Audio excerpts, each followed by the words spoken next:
Royal Canadian Navy. The Royal Canadian Navy, since the outbreak of war, has grown into a powerful force, designed especially for escort duty, for the task of escorting the convoys of the United Nations to the fronts of a world in arms. From Canada's coasts move convoys of Canadian war supplies.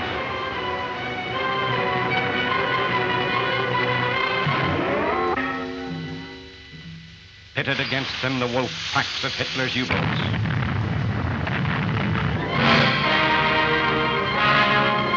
Charged with the task of combating the U-boat is the Corvette, fastest maneuvering weapon of attack.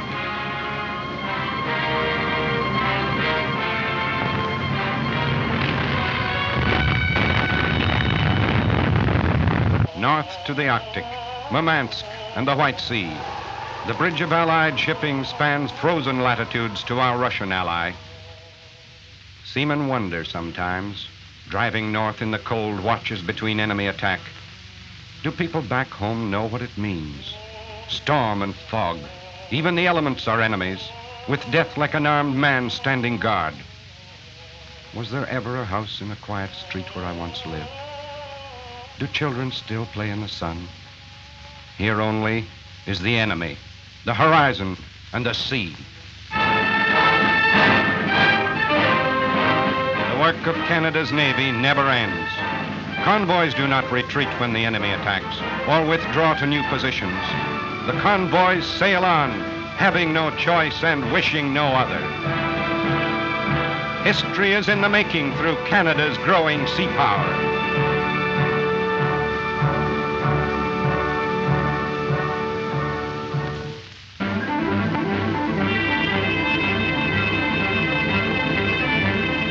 As Canada's sea power grows, new ships and new men are training in the coastal waters.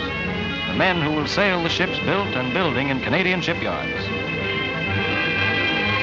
Captain of our new Corvette, he's 27 and was formerly an interior decorator in Victoria. Number 1 was a lawyer in Edmonton. Our navigator pilot is from Toronto. And our ASDIC officer from Vancouver. ASDIC, that's the new submarine detector device. With it, he can hear the beat of a sub's engines deep in the sea.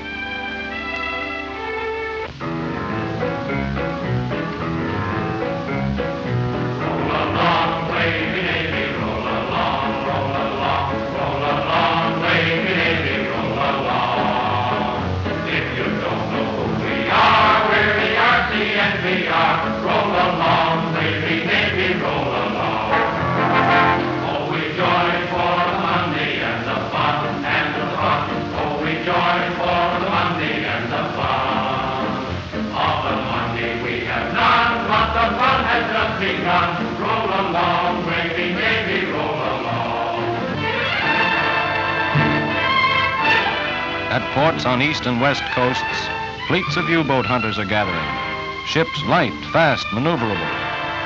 The Corvette is trim, almost yacht-like. Sleek lines cunningly camouflaged to blend with sea and sky.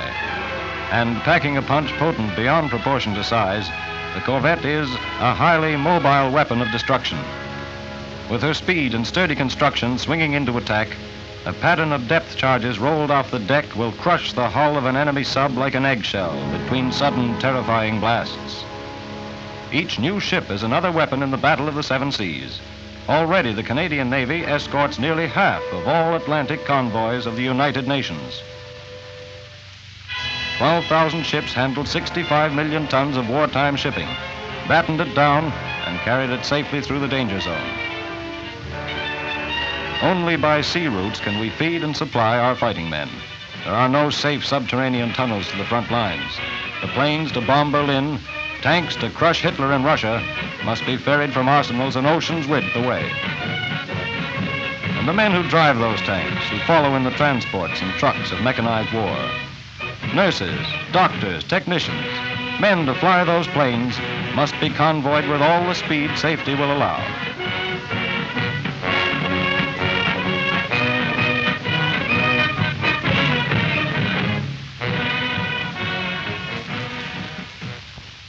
In the harbor, the convoy ships ride at anchor. while the captains meet in a secret conference to receive last-minute instructions. Each movement must be planned and exactly coordinated. For the first time, the Navy reveals how carefully convoys are organized. Vacuum! The roll of ships is called. Each captain answers for his vessel.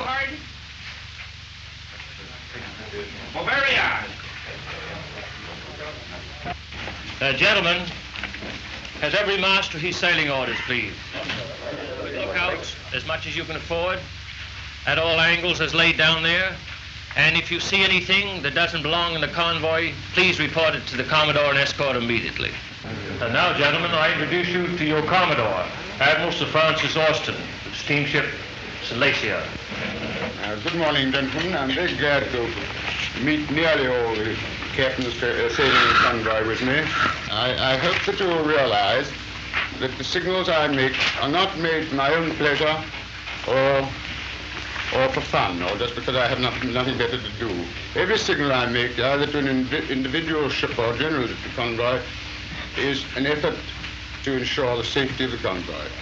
And I just once more ask your cooperation. Happy return to us all.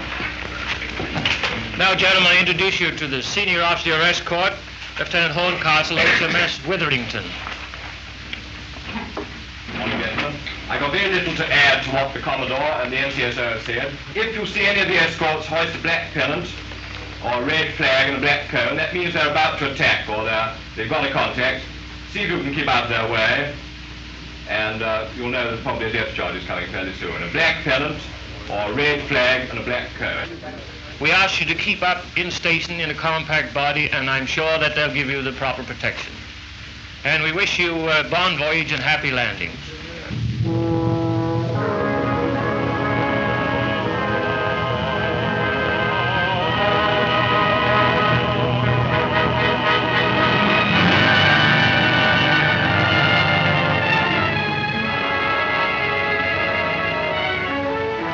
For 3 years, the Armadas have been gliding past the citadel of Halifax. City of war, front door to the Battle of the Atlantic. From Halifax have gone the convoys loaded with the products of war. Ships of every type and tonnage fit for sea are used, pressed into service in the struggle for survival and liberation.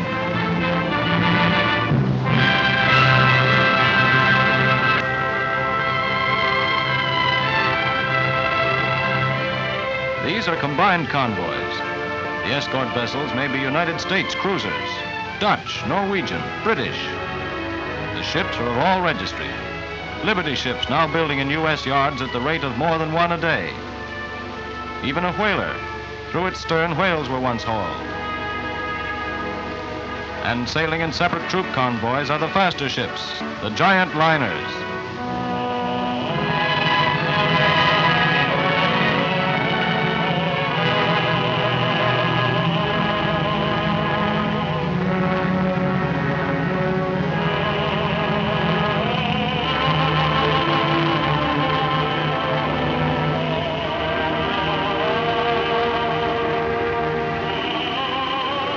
The senior ship leads the escort vessels.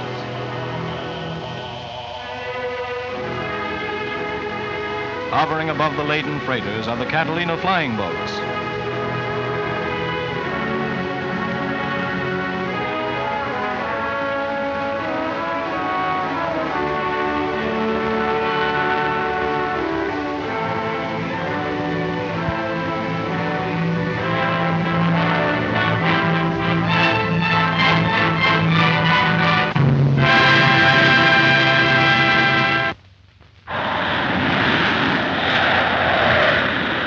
Gales in the North Atlantic rise with sudden elemental violence.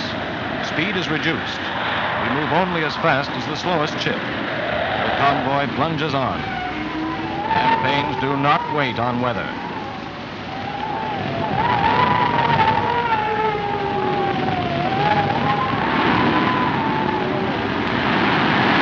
While the storm lasts, hazards and dangers double. Ships must be kept in line by the escort vessels, lest they drop behind, lashed into isolation by the turbulence of the seas.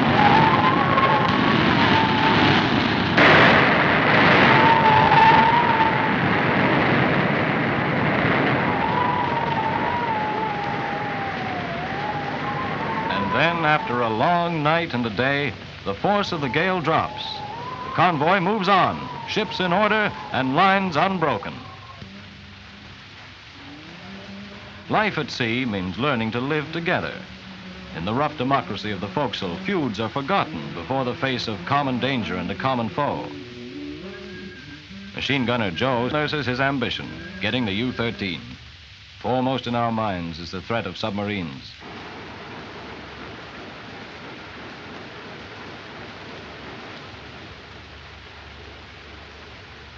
From the senior ship comes a signal. Fog moving up. Fog. Deadly enemy and sometime friend. On occasion, a means of escape during attack. But more imminent still is the possibility of collision. The danger of crashing into another ship grows ever more real.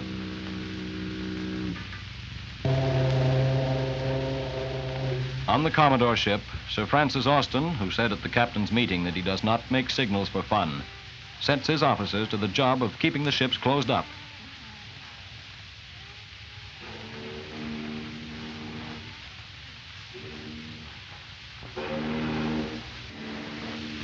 Almost we prefer storm. At least we can see. Now we edge along by dead reckoning. We wait, trying to pierce the gloom for the signal light that will come as the fog begins to lift. Flashing light ahead, sir!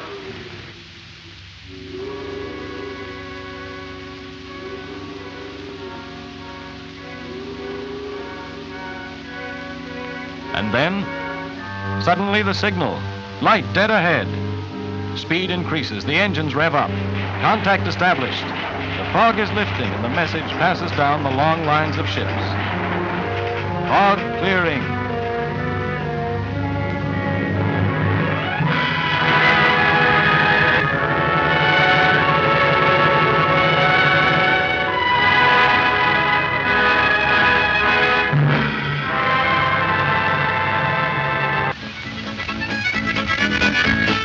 Between watches, the ship's company relaxes during what seamen call making men sessions.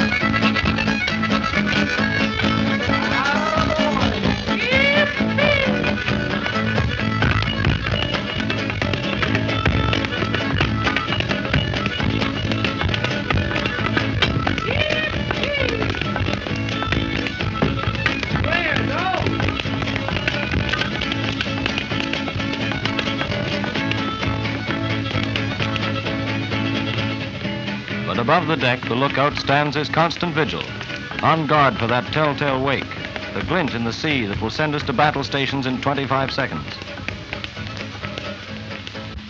Danger, danger all about us. From the senior ship, a message flickers. Submarine in the vicinity, carry out a sweep. That sound on the ASDIC detector, the engines of a submarine. I have a contact, sir. Our officer has picked up the beat of a sub cruising under the surface.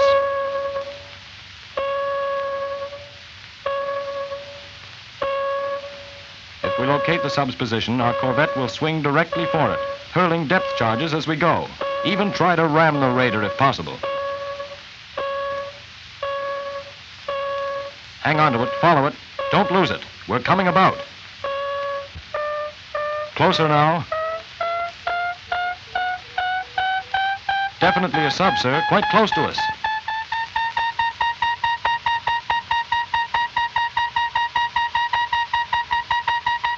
That's it. Keep after it. We'll swing right over and start blasting.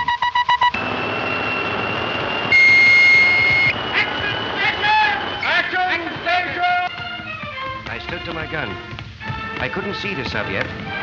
All around me, men were running to their positions. Port throwers were closed up. Attack pennant. The warning. We're closing up. The sub has slipped inside the line of ships. Emergency speed for attack. And the engines pick it up.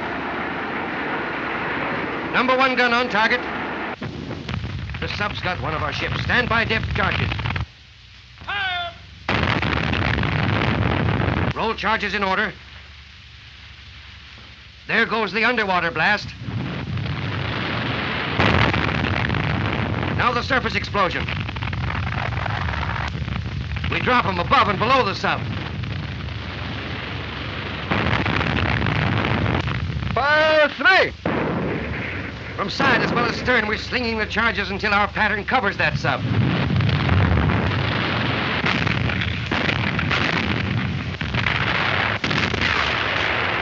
We gotta wait now. Did we get it? Or did it get away? Was the setting right? She might sink and we'll never see her. Subsurfacing off starboard beam. Double service, bearing green, 9-0. Open fire, independent, higher.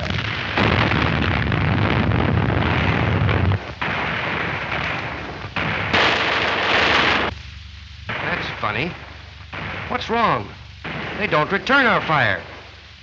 What's orders, sir? Stand by, hold your fire. They seem to be surrendering.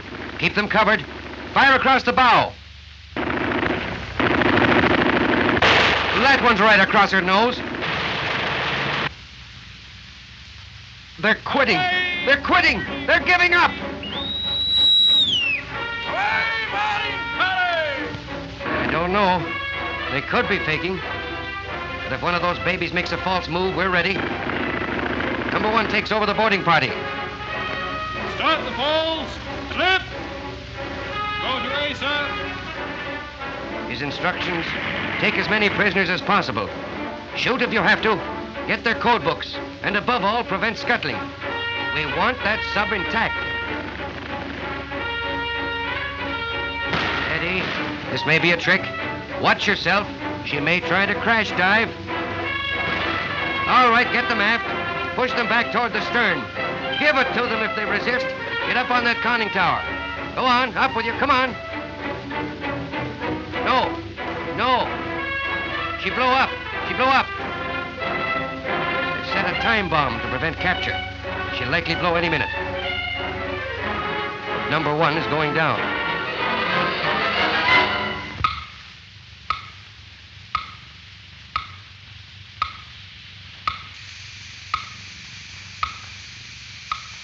They didn't take any chances. They've scuttled her as well. We keep him covered. Number 1's still inside. He'd better come up. There's not much time left.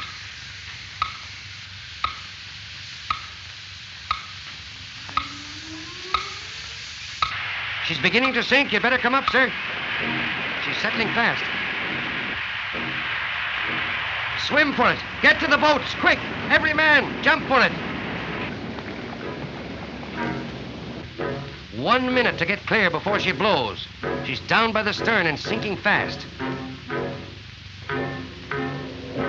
And there she goes, with another Nazi who hung on too long.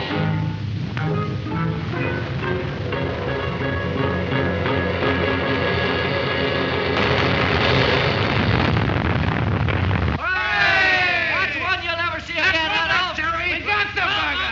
We can't run We count noses when the boarding party returns. No casualties. 5 prisoners taken.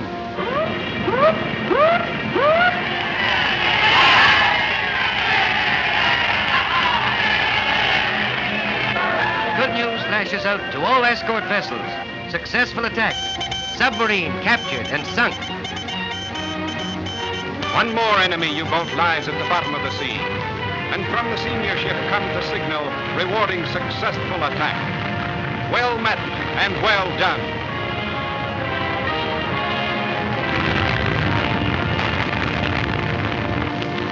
On all the oceans of the globe, fighting seamen are bringing the convoys safely through. Doing its part in keeping those seaways free, Canada's young Navy stands at action stations, ready for sea and to engage the enemy.